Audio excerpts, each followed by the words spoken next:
안녕하세요.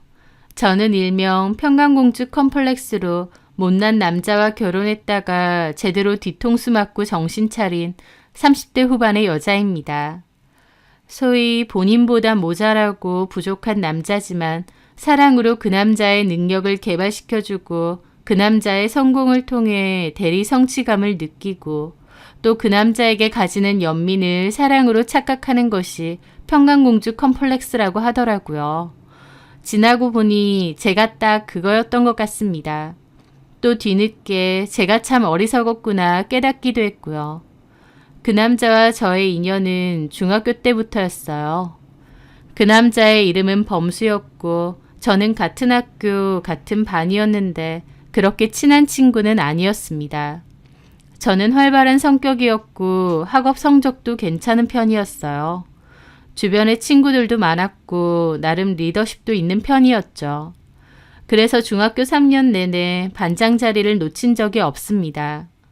반면 범수는 키도 좀 작았고 존재감도 별로 없었어요. 덩치 크고 불량스러운 친구들의 타겟이 되어 놀림도 잘 받고 괴롭힘도 종종 당했죠. 별로 친하진 않은 친구였어도 반장으로서 그런 게 안타까웠고 마음이 좀 쓰였었습니다. 그러다가 한 번은 학교를 마치고 집에 돌아갈 때였어요. 저는 학교에 뭘 놔두고 온 게 있어서 같이 하교하던 친구들에겐 먼저 가라고 했죠. 그리고 다시 학교로 돌아와 제 물건을 챙기고 나설 때였습니다. 학교를 나서려는데 뒷문 쪽에 무슨 소리가 들려서 슬쩍 보니까 범수가 학교에서 소위 일진이라고 불리는 불량 학생들에게 둘러싸여 있었습니다. 그 일진 무리들은 범수를 둘러싸고 협박을 하고 괴롭히는 것 같이 보였고 범수는 얼굴이 파랗게 질려 어쩔 줄 몰라 하더라고요. 게다가 학교 뒷뜰은 뒷산으로 이어지기도 했는데 그 일진 무리들이 범수를 그리로 끌고 가려고 하는 거예요. 저도 물론 그 일진 무리들이 무섭긴 했어요. 하지만 그 광경을 봤는데 모른 척할 순 없었습니다. 게다가 멀리서 지켜보던 제가 범수와 눈이 마주쳤거든요. 같은 반 여학생한테 이런 모습을 보인 것이 부끄러운 것 같기도 했고 또 도와달라는 눈빛 같기도 했죠. 저는 황급히 학교 안으로 돌아갔습니다. 그리고 교무실 쪽으로 달려갔어요.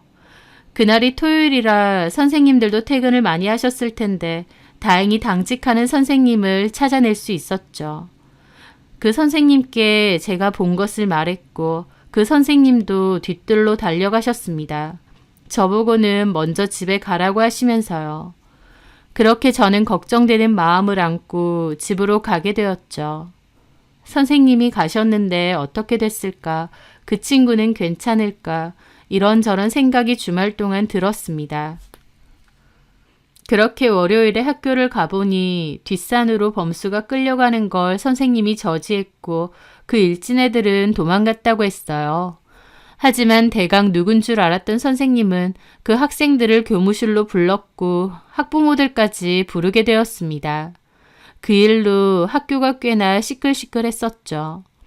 제가 선생님을 불렀다는 것을 아는지 모르는지 범수는 그 뒤로도 저에게 별말을 하지 않았어요. 저도 굳이 그 일에 대해서 얘기하진 않았고요. 그런데 결국 그 후 범수는 전학을 가기로 했습니다. 일진 무리들도 처벌을 받긴 하지만 그 일로 인한 후폭풍이 무서웠던 건지 아니면 다른 이유가 있는 건지 아예 다른 학교로 전학을 간다더군요. 다른 학교에서는 씩씩하게 잘 지냈으면 좋겠다라고 마음속으로만 생각했는데 전학 가는 당일날 범수가 저에게 처음으로 말을 걸었습니다. 그때 도와줘서 고맙다고요. 다음에 언젠가 또 보게 된다면 그때는 친하게 지냈으면 좋겠다고도 하더라고요. 저에겐 늘 친해지고 싶었는데 자기가 왕따에다가 소심해서 말도 못했다고 하더라고요. 저는 왠지 그 말이 슬프기도 했고 이렇게 친해지지도 못하고 헤어진다는 게 아쉽기도 했습니다. 저는 범수에게 어딜 가서든 잘 지내라고 그리고 정말 다음에 다시 만나면 그때는 친구로 잘 지내자고 그랬습니다. 그렇게 범수는 전학을 갔어요. 그리고 어느 순간 저도 범수를 기억 속에서 지우게 되었죠. 그러다가 다시 만난 건 대학교 때였습니다. 같은 과 친구가 저에게 조범수라는 애를 아느냐고 물어보더라고요. 처음엔 누군지 몰랐습니다. 그러다가 가만 생각해보니 중학생 때 전학을 갔던 그 남자인 거예요. 누군지 기억났어. 네가 걔를 어떻게 알아? 걔 내 친구야. 우연히 네 얘기하다가 걔가 너 알더라고. 어머, 너랑 범수랑 친구였구나. 고등학교 때부터 친구였어. 범수가 너 많이 보고 싶어 하던데. 한번 같이 볼래? 좋지. 참 신기한 인연이었습니다. 제 대학 친구의 친구가 범수였던 겁니다.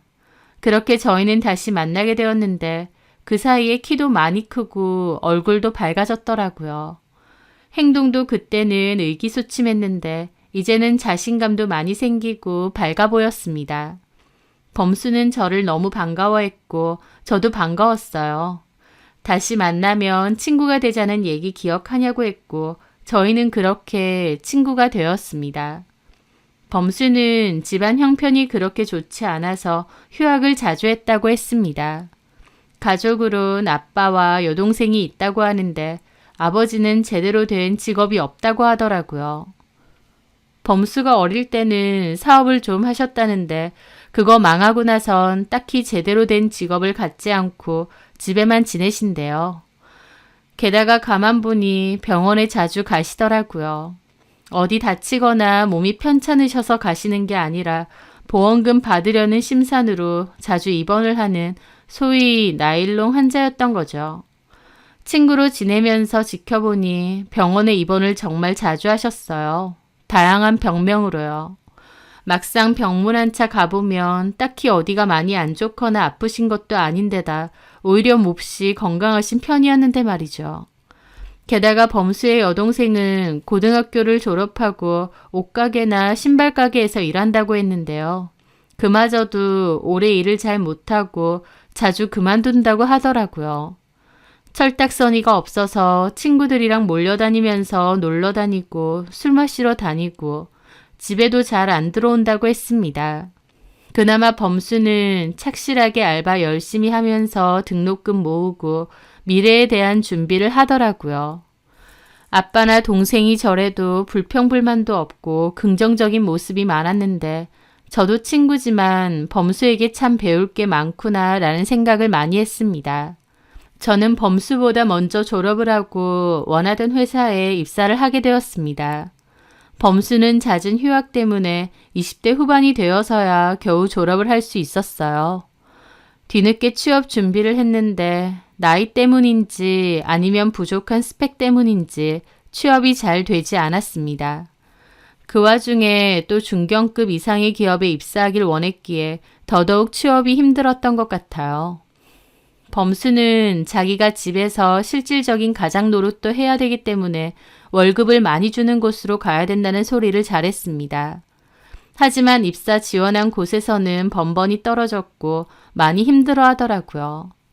저는 그런 범수에게 술도 사주고 밥도 사주고 위로를 잘 해주었죠. 범수는 저한테 취업 잘 되는 방법이나 노하우 같은 것도 잘 알려달라고 했습니다. 그래서 저는 범수의 자소서도 일일이 체크해주고 면접 연습하는 것도 많이 도와주었어요. 또 필요한 자격증이나 보강해야 될 부분도 적극적으로 알려주고 옆에서 도와주었죠. 범수도 저에게 너무 고맙다고 했고 저도 제가 도와줄 수 있는 부분은 최선을 다해 도와주려고 노력했습니다. 처음에는 범수가 많이 힘들어하니 친구로서 좀 도와주려고 했던 건데 시간이 흐를수록 제가 도맡아서 하는 부분이 많아졌어요. 범수도 저한테 적극적으로 도와달라고 하고 또 의지를 많이 했고요. 그래서 나중엔 지원할 만한 일자리가 없는지까지 제가 찾아보게 되었습니다. 그러다가 제가 찾아낸 것이 한 일본계 제조회사였습니다.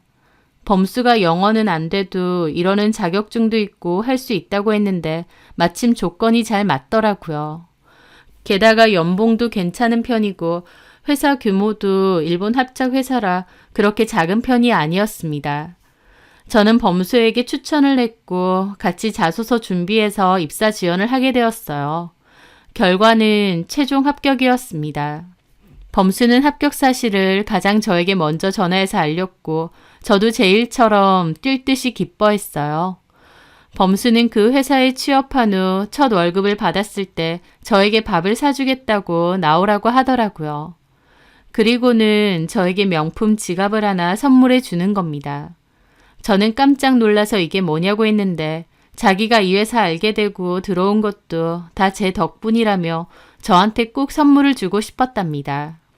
저는 괜찮다고 했는데 저를 위한 선물이라며 꼭 받아달라고 하더라고요. 그러면서 저한테 하는 말이 중학생 때 나쁜 애들한테 괴롭힘 당하고 끌려갈 때도 제가 도와준 거 안다며 그때도 참 고마웠대요. 그리고 지금도 취업하는 거 제가 다 알아봐주고 도와줬다면서 제가 자기 인생의 은인처럼 느껴진다고 하더라고요. 저는 그 말이 너무 부담스럽고도 쑥스러워서 웃으면서 손사래를 쳤습니다. 은인은 무슨 은인이냐고 그렇게 거창한 말 하지 말라고요. 하지만 범수는 사뭇 진지하게 그러더라고요. 엄마 일찍 돌아가시고 아빠는 식구들에게 무관심했다. 나 혼자 어떻게든 이 험난한 세상을 살아가야 했는데 도움받을 곳도 없고 참 많이 외롭고 힘들었다고. 그런데 제가 자기 일처럼 나서서 도와주고 힘이 돼주어서 진심으로 고맙다고요. 너는 몰랐겠지만 나 사실 너 많이 의지하고 있어. 라고 하더라고요. 저는 부담스럽다며 그냥 웃었습니다. 정말이야. 나 너한테 너무 고맙고 너에 대한 마음도 되게 커. 실은 너 많이 좋아했어. 중학교 때도 그랬고. 지금도 내가 너보다 많이 못나서 이런 말 꺼낼 생각도 안 했지만 사실은 너 많이 좋아해. 라면서 고백을 하더라고요. 저는 그때까지도 범수에 대해서는 그냥 친구일 뿐이었는데 그날 그런 고백을 듣고는 마음이 좀 이상했습니다. 누군가 저에게 진심으로 고마워하고 또 저를 많이 의지한다는 말, 그리고 저를 오랫동안 좋아했단 말이 가만히 있던 제 마음을 흔들었거든요. 저도 범수가 싫지 않았어요. 같이 있으면 재밌었고 또 마음이 내내 쓰이고 신경이 갔던 친구거든요. 그렇게 저는 범수와 교제를 시작했어요. 저희는 5년 정도 연애를 했습니다. 그리고 결혼도 약속을 했죠. 제 주변에서는 저의 결혼 소식에 놀라는 경우도 많더라고요. 오래 사귀긴 했지만 결혼까진 할 줄 몰랐다고 말하는 친구도 있었고요. 한 친구는 저에게 진심으로 그 결혼해도 괜찮겠느냐고 한 적도 있습니다. 왜 이렇게 주변에서 뜯어 말렸냐면 그만큼 범수의 조건이 저랑 상대적으로 차이도 많이 났기 때문입니다. 저희 집은 아버지가 중견기업 임원이시고 어머니는 입시 음악학원을 운영하세요. 부모님이 여유가 있으신 편이어서 저도 살면서 큰 부족함 없이 살아왔습니다. 저만 해도 학교도 명문대를 졸업했고 직장도 꽤 큰 기업에서 인정받고 다녔으니까요. 형편도 여유가 있는 편인데다 제 스스로의 커리어도 나쁘지 않았어요. 반면 남친네는 아버지가 제대로 된 직장이 없으시고 심지어 나이롱 환자로 보험금을 잘 받아내셨습니다. 대놓고 나이롱 환자라고 하신 적은 없지만 제가 지켜보니 좀 그렇더라고요. 게다가 여동생도 아르바이트 전전하며 자리를 제대로 못 잡는 상태여서 남친이 가장이었습니다. 남친도 제가 알아봐준 일본계 회사에 들어갔고 거기서 일을 꾸준히 해오긴 했지만 경력이나 연봉으로 쳐도 저랑 차이가 많이 났고 또 회사 네임밸류도 큰 차이가 났습니다. 조건으로만 보면 남친과 제가 분명 많이 차이 나는 건 맞습니다. 하지만 그런 것들은 다 보여지는 부분일 뿐이잖아요. 가장 중요한 건 남친과 저의 마음이라고 생각했습니다. 그래서 남들이 뭐라고 해도 저는 이 결혼을 하고 싶었고 또 잘 해나갈 자신도 있었어요. 아마 제 마음속에선 범수가 저에게 의지를 많이 하니 저도 어느 순간부터 이 남자를 내가 걷어 먹여야겠다는 그런 시혜적인 태도까지 있었던 걸지도 모르겠습니다. 이 남자는 나 없으면 안 될 것 같다는 생각이요. 지금 가만 생각해보면 그것만큼 큰 착각이 없지 않나 싶기도 하지만요. 어쨌든 그렇게 결혼 준비를 해나갔는데 감사하게도 신혼집은 저희 부모님이 장만을 해주셨습니다. 저희 부모님이 갖고 있던 집이 한 채 있었는데 저희 신혼집으로 살면 좋을 것 같다고 해서 원래 살고 있던 사람들과 재계약을 하지 않으셨거든요. 신혼집은 그렇게 해결이 됐고 남친이 모아두었다는 3천만 원으로 혼수 및 기타 경비를 하기로 했습니다. 그런데 남친이 그 3천만 원을 자기네 집에다 쓰면 안 되겠냐 하더라고요. 남친네 본갓집이 전세 만기가 됐는데 집주인이 돈을 더 올려달라고 아니면 나가라고 했다면서요. 이사 가는 것도 보통 일이 아니고 또 아버님이나 동생이나 지금 살고 있는 그 전셋집이 좋아서 이사를 가고 싶지 않다고 했던 겁니다. 남친의 부탁에 저는 그렇게 하자고 했어요. 저희 집에서 집을 해오는 거니 남친이 모은 돈으로 혼수 및 기타 경비를 하려고 하긴 했지만 남친의 사정이 그렇게 되니 어쩔 수 없다고 생각했습니다. 대신 제가 모은 돈으로 혼수하고 결혼 비용은 남친과 반반 부담하기로 했습니다. 남친은 저에게 정말 고맙고 미안하다고 했습니다. 결혼식만큼은 자기 돈으로 멋지게 하고 싶었는데 끝까지 이런 모습 보인다고요. 저는 이제 가족 될 건데 그런 말 할 필요 없다고 그랬습니다. 여유되는 사람이 더 내는 게 뭐가 문제냐는 생각도 있었고요. 그렇게 저희는 결혼을 하게 되었습니다. 누군가 저에게 헛똑똑이라고 하던데 네, 저 헛똑똑이 맞는 것 같습니다. 똑똑한 척 야무진 척 하면서 결혼에 있어서는 손해볼 짓만 했고 결혼하고 나서도 호구짓 했거든요.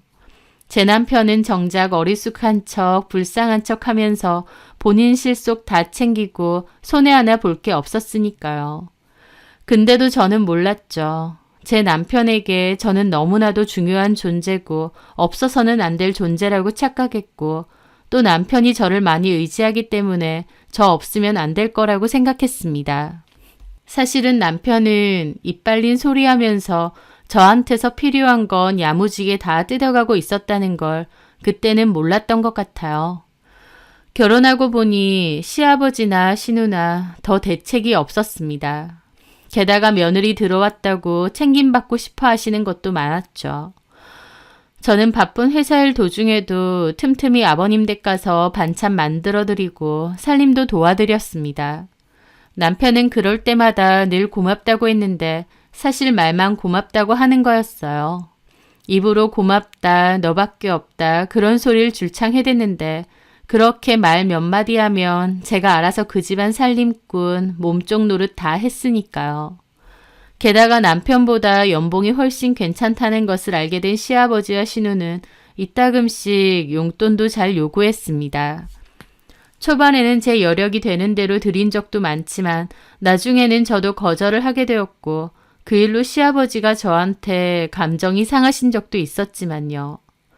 남들은 결혼할 때 시댁에서 집 받고 차도 받는다는데 저는 이런 한 장 받은 게 없고 오히려 결혼 자금 뺏기고 다달이 용돈이나 생활비까지 뜯기고 있었습니다. 그렇다고 저에게 고마워하시는 것도 아니고 오히려 왜 자기를 더욱 안 챙기냐며 서운해하시기만 했죠. 신우도 대놓고 돈 좀 빌려달라, 이것도 사달라 그런 요구를 잘했습니다. 저는 그런 뻔뻔하고 염치 없는 시댁 식구들의 행동 때문에 결혼에 좀 빠르게 지쳐갔던 것 같아요. 하지만 그렇다 해서 이혼까지 생각한 적은 없었는데 결정적으로 이혼을 결심하게 된 일이 결혼하고 2년 정도 지났을 때 생겼습니다. 그맘때 신우가 갑자기 결혼을 한다고 하는 거예요. 신우는 그때 골프웨어를 파는 매장에서 일을 했었는데 상대는 그 매장에서 같이 일하는 매니저라고 했습니다. 신우보다 8살이 많은 남자였는데 신우가 혼전 임신을 하게 된 것이었죠. 신우가 결혼할 남자를 시댁에 데리고 와서 저도 본 적이 있었는데요. 솔직히 저는 신우가 결혼한다는 남자가 영 별로였습니다. 말하는 것도 허세가 너무 심했고 없고 그 나이에 집도 없고 모아둔 돈도 별로 없다면서 외제차를 리스로 타고 다닌다더군요. 취미로 골프도 배운다고 하고요. 하고 다니는 걸 보니 형편에 맞지 않게 값비싼 걸 좋아하는 것 같기도 했는데 솔직히 좀 한심해 보이기도 했습니다. 결혼하면 집은 어떻게 할 거냐니까 그 남자가 혼자 살고 있는 자취집 전세금을 빼서 대출을 좀 더한 뒤 작은 아파트에 들어가 살 거랍니다.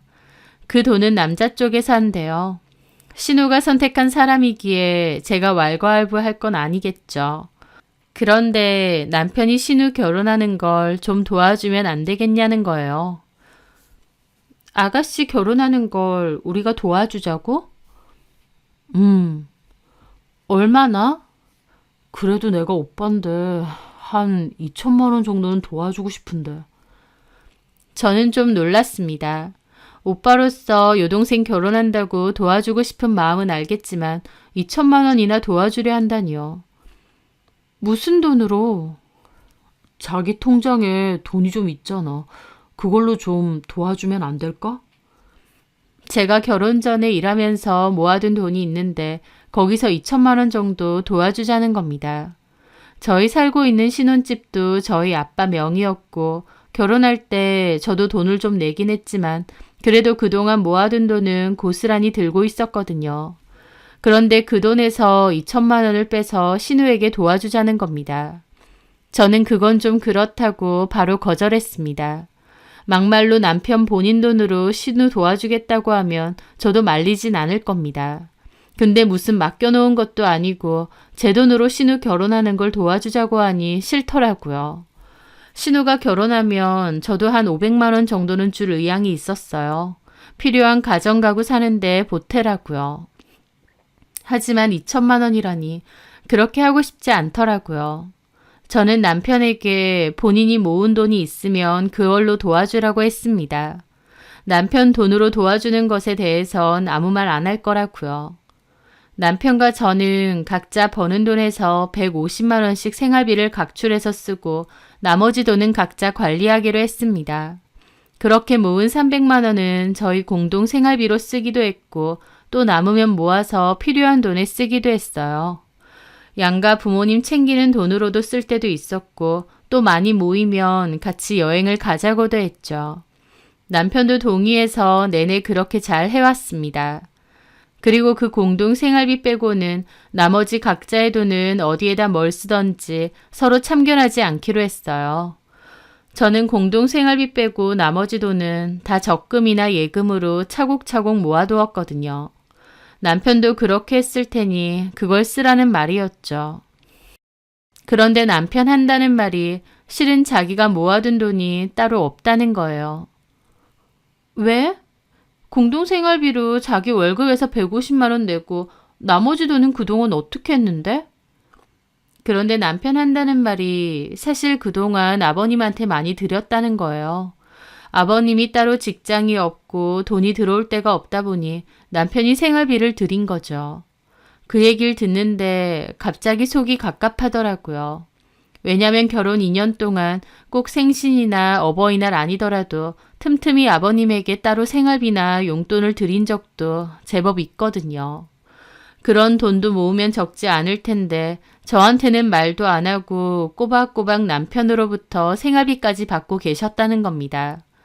결혼 전 모아둔 자금 3천만 원을 홀라당 드린 것도 모자라서 결혼 생활 내내 생활비 지원하고 그걸 몰랐던 저는 따로 용돈까지 챙겨드리고 그런 사실을 모르고 결혼한 건 아니지만 처음으로 밑 빠진 독에 물 붓는다는 기분이 들고 속이 갑갑하더라고요. 그럼 우리 생활비 제외하고는 다 아버님 드렸다는 거야? 거의 그런 셈이지. 자기야. 자기가 아들로서 아버님한테 그렇게 하는 거 심정적으로는 이해해. 근데 도대체 언제까지 이래야 되는 거야? 나중에 우리도 아이 낳게 되면 돈도 더 많이 들어갈 거고 또 우리가 언제까지 아버님을 계속 책임질 순 없잖아. 아버님 그렇게 나이 많으신 것도 아니고 건강하시잖아. 일하시려면 얼마든지 하실 수 있지 않아? 우리 아빠가 오랫동안 집에 있었는데 이제 와서 할 수 있는 일이 뭐가 있겠어. 게다가 우리 아빠 안 건강해. 병원에도 자주 가시고. 나 솔직히 다 알아. 아버님 진짜 아파서 병원 가시는 것도 아닌 것 같더만. 막상 병원 가보면 쌩쌩하시잖아. 아니야, 진짜 아플 때도 있어. 겉으론 멀쩡하지 속으론 안 좋을 때가 많아서 그래. 어쨌든 자기 아빠라고 그 와중에 역성 들더라고요. 그리고 공동생활비 제외하고 각자 쓰는 건 서로 터치 안 하기로 했잖아. 그래, 맞아. 당신이 아버님한테 얼마를 드리던 그건 당신 마음이야. 근데 지금 아가씨 결혼한다고 그 비용까지 나한테 손 벌리려고 하는 거잖아. 혜수가 생각보다 모아놓은 돈이 너무 없더라고. 나름 일한 지 꽤 됐는데 왜 그렇게 모아둔 돈이 없대? 아빠가 혜수한테도 생활비 명목으로 돈을 좀 달라고 하기도 했고 또 혜수 걔도 버는 것보다 쓰는 게 더 많았나 봐. 본인이 돈 없으면 그만이지. 그걸 왜 우리한테 손을 벌려? 그래도 오빠인 내 입장에선 모른 척이 안 되지. 솔직히 혜수 불쌍해 나는. 아가씨가 뭐가 불쌍해? 나는 그래도 중학교 1학년 때까지 엄마가 계시다가 돌아가신 건데 혜수는 초등학교 때 엄마가 돌아가신 거잖아. 그 어린 게 엄마에 대한 기억도 많이 없고 커오면서 내내 외롭게 살았단 말이야. 애가 그러니까 학교 다닐 때 좀 비뚤어진 것도 있고 뭔가를 사면서 외로움이나 스트레스를 풀려는 것도 좀 있거든. 솔직히 오빠인 내 입장에선 그런 게 좀 짠하게 느껴질 때도 있고 그래서 내가 혜수가 과소비해도 막 뭐라고 못하겠어. 라는데 솔직히 제 입장에선 별로 와닿지는 않았어요. 엄마가 일찍 돌아가신 건 안타깝지만 본인 수입에 맞지 않게 과소비하고 돈 무서운 줄 모르고 펑펑 쓰고 다니는 게 그런 일들과 무슨 상관인가요? 그냥 신우의 성격이고 성향일 뿐이죠. 저는 2천만 원 도와주는 건 싫다고 거절했습니다. 하지만 남편은 몇 번이나 저에게 더 부탁을 했어요. 나중에는 신우까지 전화해서 부탁하더라고요. 뱃속의 아기 때문에 결혼은 해야 되는데 자기가 모아둔 돈이 너무 없다면서 좀 도와달라고요. 그러면서 신우가 그러는 겁니다. 새언니, 언니는 돈도 잘 벌고 능력도 좋잖아요. 언니한테 2천만 원 그렇게 큰 돈도 아니잖아요. 무슨 소리예요, 아가씨. 나한테 왜 2천만 원이 큰 돈이 아니에요. 언니 연봉이 얼만데요. 2천만 원 정도면 그렇게 큰 돈 아니죠. 아니요. 2천만 원이면 나한테도 큰 돈이에요. 언니, 저 언니 가족이잖아요. 저 이렇게 언니한테 부탁하는 거 저도 자존심 상해요. 근데 저도 결혼하는 건데 어느 정도는 해가야 된단 말이에요. 왜요? 저희 시어머니 될 사람이 저 별로 탐탁치 않아 하시거든요. 근데 돈 한 푼 없이 시집 왔다고 하면 저를 더 고깝게 생각할 것 같아요. 아가씨를 왜 그렇게 탐탁치 않아 하는데요? 몰라요. 자기 아들보다 처진다고 생각해서 그런 건지. 하여튼 언니, 나 좀 부탁할게요. 앞으로 살면서 절대 또 도와달라는 말은 안 할게요. 네? 한 번만요. 하면서 부탁을 하더라고요. 신우에 이어 남편도 자기 동생 한 번만 도와주라고 계속 부탁을 했습니다. 그렇게 사람 진이 다 빠질 정도로 부탁을 해대니 저도 점차 마음이 약해지더라고요. 막말로 저한테는 당장 2천만 원 없어도 상관없기도 하고 결혼했으면 신우도 저한테 가족인 건데 아예 모른 척하기엔 찝찝했습니다. 그래, 이번 한 번만 도와주자. 결국 저도 마음이 바뀌었죠. 그렇게 저는 2천만 원을 도와주기로 했어요. 남편과 신우도 제 결정에 너무 고마워하더라고요. 특히 남편은 저에게 와, 자기야, 너무 고마워. 나는 진짜 자기 없었으면 어쩔 뻔했나 몰라. 도움 줄 때만 그렇게 말하지? 아니야, 나는 늘 그렇게 생각한다니까. 내 인생에 자기가 있다는 거, 나 진짜 천군만마를 얻은 기분인 거 모르지? 여보, 고마워. 혜수도 너무 고마워해. 나 진짜 자기한테 잘할게. 남편도 신우도 너무 고마워했고 저도 가족끼리 좋은 마음으로 도와주자 싶은 마음에 그렇게 결정을 내렸습니다. 다만 제가 그때 들고 있던 돈을 모두 예금으로 묶어놨는데 다음 달 만기여서 만기되고 나서 주겠다고 약속을 했어요. 신우도 알겠다며 얼마든지 기다린다고 하더라고요. 그런데 그 사이에 그 일이 생겼습니다. 제 결혼 생활을 통째로 흔든 그 일 말이죠. 그날은 남편이 4일간의 일본 출장을 마치고 집으로 온 날이었어요. 평소 출장이 워낙 잦기도 했기에 별로 특별한 일이 아니었습니다. 그런데 그날은 웬일로 남편이 져준다고 명품 가방을 사온 겁니다. 저는 깜짝 놀랐죠. 이게 뭐야? 뭐긴 자기 선물이지. 짠. 이걸 일본에서 샀어? 이 브랜드가 일본에서 사면 가격이 좀 더 저렴하대. 그래서 그 백화점 오픈할 때 사람들이 줄을 서서 서로 사간다는 거야. 그런 얘긴 들어본 적 있어. 이 브랜드가 일본에선 싸다고.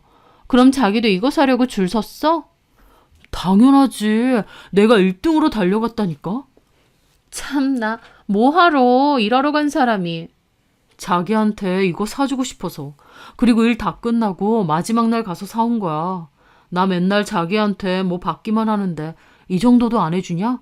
근데 좀 큰 거 해주고 싶기도 했는데 큰 건 가격이 엄청 비싸더라고. 그래서 이 정도 사이즈 했는데 괜찮아? 그럼 오히려 작아서 더 좋다. 나 큰 가방 많은데 뭐. 내 말이 자기가 가만 보니 큰 가방만 있고 작은 가방을 잘 없더라고. 이거 인기 상품이래. 알지? 고마워. 일부러 나 때문에 이걸 사오고. 자기가 마음에 들어하니 나도 기쁘다. 일본 출장 주구장창 가면서도 자기 선물 하나 제대로 사올 생각 안 한 게 미안해. 이것저것 먹을 것도 잘 사왔잖아. 그런 거 말고. 어쨌든 고마워. 예쁘네. 저는 그 가방을 메워보고 사진도 몇 장 찍었습니다. 남편이 그렇게 출장을 많이 갔어도 제 선물을 일부러 이렇게 사온 건 처음이었어요. 게다가 워낙 치열해서 줄까지 서서 사와야 한다는데 그렇게까지 수고해서 사왔다는 게 정말 너무 고맙더라고요. 그 가방을 메고 거울을 이리저리 볼 때만 해도 저는 너무 행복했습니다. 그런데 바로 그날 몇 시간 뒤 저는 그런 제 모습이 얼마나 한심하게 느껴졌는지 모릅니다. 왜냐고요? 그날 밤 저는 남편의 폰에서 그 톡을 보게 되었거든요. 남편과 저는 그날 밤 일찍 잠에 들었는데요. 저는 자다가 갑자기 눈이 떠졌습니다. 평소 약간의 불면증이 있었던 저는 자다가도 잘 깨곤 했거든요. 거실로 나와서 물을 좀 마시고 소파에 앉아 있었는데 그 길로 아예 잠이 깨버렸어요. 그래서 그냥 앉아서 폰으로 유튜브를 켜놓고 이것저것 보고 있었죠. 그런데 옆에서 충전 중이던 남편의 폰에서 갑자기 알람이 울리는 겁니다. 이 늦은 밤에 누구지 싶었고 무심코 남편의 폰을 보게 되었어요. 정말 별 생각 없는 행동이었는데 카카오톡 미리 보기 창에는 이렇게 적혀 있었습니다. 오빠, 와이프한테 선물 줬어? 좋아하지? 그걸 보는데 멍해지더라고요. 짧은 내용의 톡이었지만 그 톡을 보낸 여자가 남편과 보통 사이가 아니라는 것은 단박에 알겠더라고요. 오빠? 남편이 바람을 피고 있었나? 라는 생각이 동시에 머릿속에 확 들었으니까요. 저는 어안이 벙벙한 기분으로 그 톡을 눌러보게 되었습니다. 그리고 경악을 하게 되었죠. 남편은 그 톡을 보낸 여자와 정말 많고 많은 대화를 나눴더군요. 그 둘 사이의 대화 중에는 입에 담기도 힘들 정도로 지저분하고 더러운 내용도 많았습니다. 저는 남편이 이런 대화를 할 수 있는 사람인지 몰랐어요. 저하고는 이런 식으로 대화를 한 적이 없으니까요. 저는 모르고 다른 여자 앞에선 드러난 남편의 또 다른 얼굴이 있었더군요. 게다가 대화의 내용을 읽으며 그 여자와 출장을 같이 갔었다는 사실도 알게 되었습니다. 그 여자가 같은 회사 직원이라는 것도 알게 되었고요. 저는 그 여자의 프로필을 눌러봤고 얼굴과 이름을 확인한 뒤 또 한 번 충격을 받았습니다.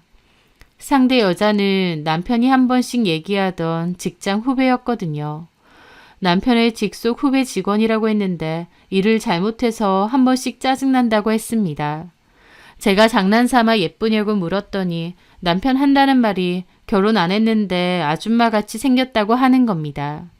제 앞에선 안 좋게 얘기하고 아줌마같이 생겼다느니 그런 소리까지 해놓고 사실은 이런 내연관계가 있었던 거죠. 남편이 보통 출장을 갈 때 혼자 갈 때도 있지만 팀원 여럿이서 갈 때도 있다고 들었거든요. 팀원끼리 갈 때는 그 여자도 항상 같이 갔는데 대화 내용을 보니 출장 일정 와중에 대담하게도 방을 오라느니 내가 간다느니 그런 대화까지 나눴더군요. 이것들이 미친 거지 싶었습니다. 그리고 제일 열받는 게 저한테 준 그 선물요. 저를 위해서 백화점 오픈 시간에 맞춰 달려가고 줄 서서 기다렸다가 샀다고 했는데요. 알고 보니 그 여자 가방 사주려고 같이 간 거였고 간 김에 제 것도 산 거였더라고요. 그 여자에겐 제 미니백보다 훨씬 고가인 가방을 선물했습니다. 가격으로 쳐도 제 가방의 2배였어요. 그 여자 역시 선물 받은 가방을 메고 찍은 사진도 남편에게 보내놨더라고요. 어때? 예쁘지? 줄 서서 산 보람이 있는 듯. 진짜 예쁘다. 자기랑 딱이네. 이거 사준다고 오빠 월급 다 턴 거 아니야? 괜찮아. 또 벌면 되지. 그래도 나 센스 있지? 오빠 와이프 것도 같이 사주라고 하고. 물론 내 거에 비하면 반값도 안 되지만. 그래도 오빠 와이프 내 덕에 명품 가방 하나 얻었네. 그러게. 나는 우리 자기 것만 사줘도 되는데. 오빠 와이프가 오빠한테 이것저것 잘 퍼준다며. 그럼 오빠도 적당히 뭘 줘야지. 그렇게 센스가 없어? 그런가? 우리 희용이는 센스 만점인데. 집에 가고 있어? 곧 도착해. 출장 다녀온다고 고생했어. 조심히 들어가고 회사에서 보자. 응, 오빠. 아니, 조대리님도 고생했어요. 그 대화가 끝이었는데 그 여자가 좀 전에 카톡으로 오빠 와이프한테 선물 줬어? 좋아하지? 라고 보낸 거였습니다. 둘의 행동이 얼마나 대담한지 기가 막혔어요. 사적으로 간 것도 아니고 일하러 출장 간 건데 거기서까지 노란한 것도 그렇고 또 대놓고 제 선물까지 사주라고 하는 그 상간녀나 좋다고 상간녀 말대로 하는 모질이 남편이나 정말 참을 수 없이 화가 났습니다. 게다가 저는 찾는 김에 남편 폰을 더 찾아보게 되었는데요. 그러면서 남편과 신우의 대화도 보게 되었습니다. 오빠, 언니 예금 만기 정확히 언제라고? 다음 달 20일이랬나? 나 가구 사야 되는데 일단 할부로 사고 나중에 언니가 주는 돈으로 메꾸면 되겠지? 그러던가. 나 이왕 사는 거 최고급으로 사려고. 야, 집은 조그마한데 무슨. 가정 가구라도 좋은 거 사고 싶단 말이야. 근데 2천만 원에서 더 필요할 것 같은데. 너무 무리해서 사지 마. 왜? 일단 사는 거 좋은 거 사고 모자라면 언니한테 좀 더 달라고 하지 뭐. 더는 안 줄걸? 눈물 좀 짜내면서 달라고 하지 뭐. 오빠 마누라 완전 호구잖아. 부잣집 딸내미로 인생 편하게 살아서 그런가 적당히 눈물즙 짜내면 돈 척척 주고 똑똑한 척 혼자 다 하면서 은근 멍청해. 우리 입장에선 땡큐지만 참 오빠 아직도 그 여자랑 만나? 오빠 회사 후배라는 애. 적당히 해. 바람피다 걸리는 건 내 할 바 아닌데 나 돈 받고 나서 걸려라. 괜히 그 전에 걸리지 말란 말이야. 걱정 마. 안 걸려. 어련히 알아서 해. 그 대화를 보니 신우와 남편은 저를 대놓고 멍청한 호구 취급하고 있고 심지어 신우는 남편의 내연녀 존재도 알고 있더라고요. 이것들이 돈 달라고 할 땐 그렇게 알랑방구를 껴놓고 눈물까지 흘리며 생쇼를 하더니 뒤에선 사람을 제대로 기만하고 있었던 겁니다. 배신감에 분통이 터지고 속이 부글부글 끓어올랐죠. 당장이라도 방으로 달려가 자는 남편의 뺨이라도 내려치고 싶은 심정이었습니다. 그렇게 방문까지 달려갔는데 그 앞에서 저는 생각을 바꿨습니다. 당장 남편의 뺨을 몇 대 때리는 것보다 진짜 남편에게 내릴 수 있는 벌은 따로 있다는 것을 알고 있었거든요. 저는 배신감으로 온몸을 떨면서도 그날 밤 남편에게 아무것도 하지 않았습니다. 그리고 그 후에도 남편에게 전혀 티를 내지 않았어요. 제가 모든 것을 다 알고 있다는 티를 말이죠. 속으로는 어디 두고 보자 잘근잘근 씹을지언정 겉으로는 티내지 않으려고 이를 악물었습니다. 그렇게 3주 정도 시간이 흘렀어요. 남편은 또 일본으로 출장을 가야 했습니다. 저는 속으로 이번에도 그년이랑 같이 가나 궁금하더라고요. 이번엔 혼자 가? 아니면 팀원들이랑 같이 가? 이번엔 혼자 가. 이틀만 잠깐 갔다 오는 거니까. 그래. 참, 다음 주가 자기 예금 만기라고 했지. 혜수가 벌써 가전가구들 이것저것 샀더라고. 그래. 돈 많이 들었겠네. 또 눈은 높아가지고 비싼 것만 샀다나 봐. 아, 내 동생이지만 그래도 자기한텐 정말 고마워. 하는데 그 모습이 구역질나게 가증스러웠습니다. 착한 척, 늘 저에게 고마운 척 하면서 뒤에서는 저 기만하고 배신하고 호구 취급하고 그 와중에 본인 실속만 다 챙기고 있던 인간이니까요. 자기야, 나 없어도 밥 잘 챙겨 먹고 나 금방 갔다 올게. 조심히 갔다 와. 그렇게 남편은 출장을 떠났습니다. 드디어 갔구나. 저는 그렇게 생각했어요. 그리고 저는 그날 출근을 하지 않고 집에 있었습니다. 남편과 제 사이를 마무리할 준비를 시작해야 했거든요. 그렇게 시간이 흘러 남편의 2박 3일의 출장 일정이 끝났을 때였습니다. 저는 회사에서 일을 하면서 문득 폰을 봤습니다. 아마 남편이 타고 있는 출국 비행기가 도착했겠구나 싶더라고요.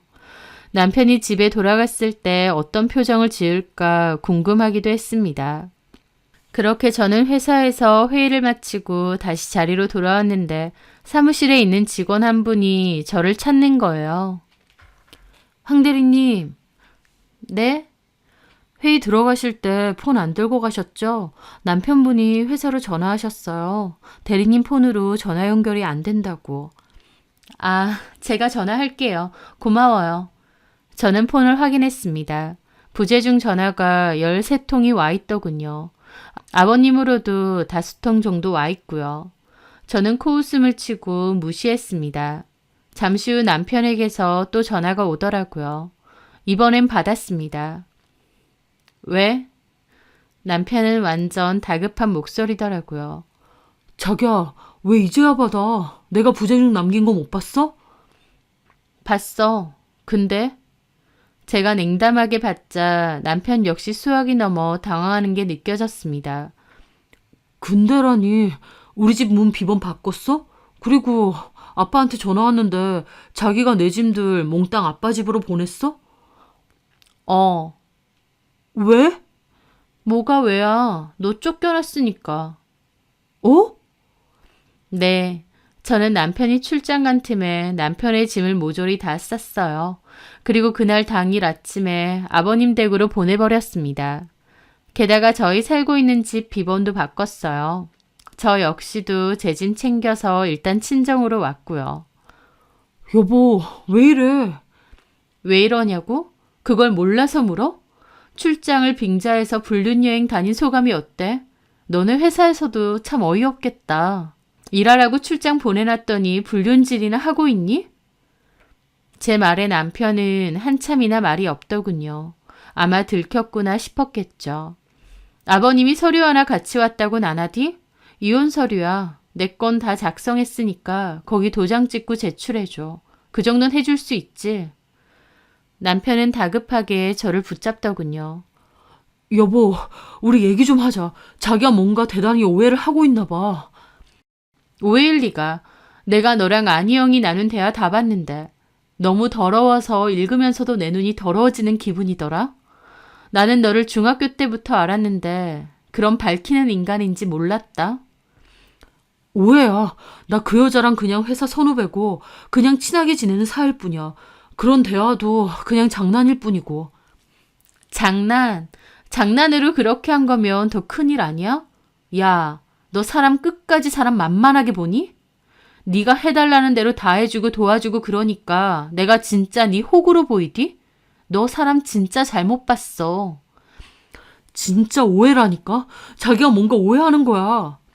아, 그래? 그럼 진짜 오해인지 아닌지 너네 회사 사람들한테 물어봐야겠다. 뭐? 내가 너랑 아니 형이랑 나눈 대화 캡처한 거 좀 이따가 너네 회사에 팩스로 보낼 거거든. 너랑 그 여자랑 나눈 대화가 말 그대로 그냥 선후배 사이에 나눈 대화면 아무 상관 없잖아? 뭐라고? 여보, 잠깐만. 그건 아니지. 왜? 그냥 선후배 사이인데 내가 오해한 거라며. 그럼 보내도 되잖아. 잠깐만, 여보. 그거 보내지 마. 그거 보내면 나 죽어. 내가 이 마당에 너 죽는 게 무서워서 안 보내겠니? 네가 죽든 말든 이젠 내 할 바 아니야. 야, 그럼 안 되지. 너 그거 보내면 나도 가만 안 있어. 남편은 다급해졌는지 본색 드러내면서 저한테 소리 지르더라고요. 그래, 가만히 있지 마. 고소하고 싶으면 고소하고 너 하고 싶은 거 다 해봐. 나도 나 하고 싶은 거 다 할 테니까. 저는 그렇게 전화 끊고 바로 팩스 보냈습니다. 남편 팀뿐만 아니라 다른 팀까지도요. 당연히 그 일로 회사는 뒤집어졌겠죠. 유부남 직원과 미혼 여직원이 바람이 났고 출장지까지 가서 불륜을 저질렀고 그 둘의 더러운 대화가 담긴 캡처를 보낸 거니까요. 게다가 그맘때 회사로 상간소송 소장도 도착했을 겁니다.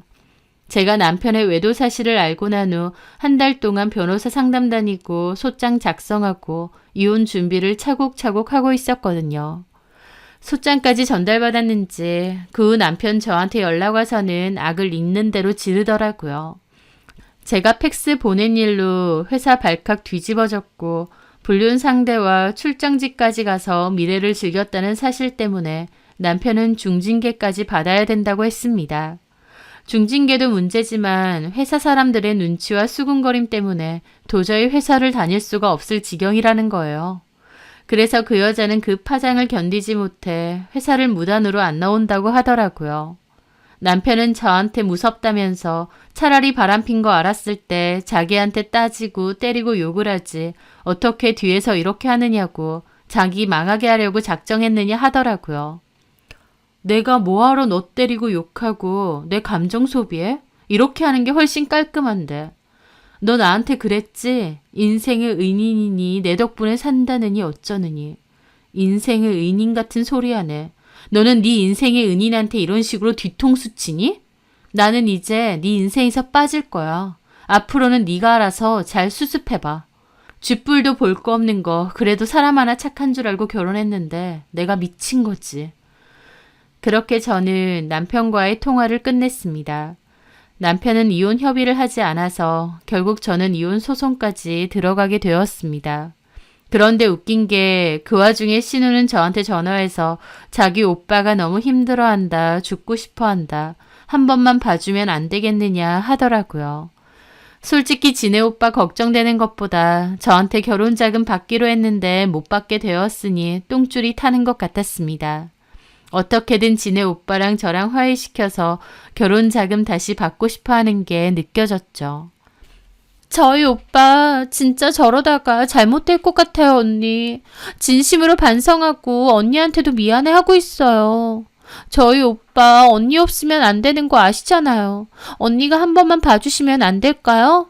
사람 하나 살리는 셈 치고요. 저는 그 말을 듣는데 그냥 가짠다는 생각밖에 안 들더라고요. 아가씨, 그만 좀 해요. 나 아가씨랑 오빠랑 톡 나눈 것도 다 봤거든요. 네? 호박씨도 정도껏 가야지. 나보고 호구 모질이라고 했던데. 아가씨, 그래도 한때 가족이라고 생각해서 호의 베푸려던 사람한테 그렇게 말하는 거 아니에요. 언니, 그게 아니고요. 심지어 니네 오빠 바람피는 것도 잘 알고 있었잖아요. 말리기는커녕 신경도 안 쓰더만. 이 아가씨년아, 너는 네 돈만 받으면 그만이야? 언니. 욕지거리 나오는 거 참고 있으니까 두 번 다시 나한테 전화하지 마요. 돈 받고 싶으면 너네 오빠 내 언니한테 받던가요. 한 번만 더 전화하면 그때는 쌍욕으로 안 끝날 줄 알아요. 저는 웃으며 그렇게 전화하고 차단했습니다. 지네 오빠랑 이혼하네 마네 하고 있는데 지 돈만 받으려고 저러는 게 끝까지 인간 말종이다 싶더라고요. 그렇게 이혼 소송, 위자료 소송 차곡차곡 진행 중인데 남편 놈 그때까지도 저한테 구구절절 문자 보내고 제가 자기 인생의 의인인데 은혜도 모르는 놈이라느니 자기 비하하면서 자기는 죽어도 싸다느니 그냥 콱 죽어버릴 거라느니 협박조로 빌더라고요. 저는 오히려 저를 얼마나 만만하고 쉽게 봤으면 이러나 싶어서 더 열받더라고요. 그래서 남편에게 그랬습니다. 그럼 말만 하지 말고 그냥 죽어. 제 말에 남편 놀랐는지 아무 말이 없더라고요. 말만 그러지 말고 죽어도 싸면 그냥 죽어. 네가 그렇게 말하면 내가 놀라서 너 뜯어말릴 줄 알았어? 내가 왜? 이제 너 나랑 아무 사이 아니야. 죽든 말든. 자기야. 자기는 내가 왜 네 자기야. 네가 그 비싼 가방 사주고 애지중지하던 네 자기는 따로 있고 나는 그냥 돈줄 호구 취급하더만. 가만 생각해보니 내가 왜 너 같은 인간이랑 결혼했는지 모르겠다. 네가 맨날 나 없으면 안 된다, 인생의 인인이다 어쩐다 그래서 나도 큰 착각을 했나 봐. 너한테 내가 정말 필요하다는 착각. 근데 전혀 아니더라고. 나는 그냥 적당히 립서비스 해주면 신나서 돈줄 노릇, 너네 집 몸쪽 노릇 해줄 것밖에 없더라고. 내가 참 어리석었지.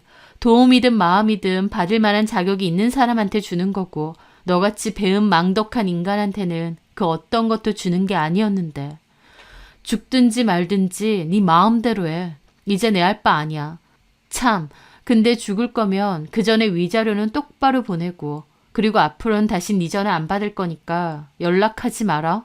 할 말 있음 변호사 쪽으로 해. 남편은 제 말에 충격이라도 받았는지 어버버 하는 소리만 막 들리더라고요. 그 전화가 남편, 아니 그놈과 한 마지막 전화였습니다. 그렇게 저는 오랜 소송 끝에 이혼도 하고 남편과 내연녀로부터 위자료도 받아내게 되었어요. 심지어 변호사비까지도 다 받아냈죠. 그 1년 뒤 전 남편과 저를 다시 만나게 해줬던 대학 친구로부터 전 남편의 근황을 우연히 듣게 되었습니다.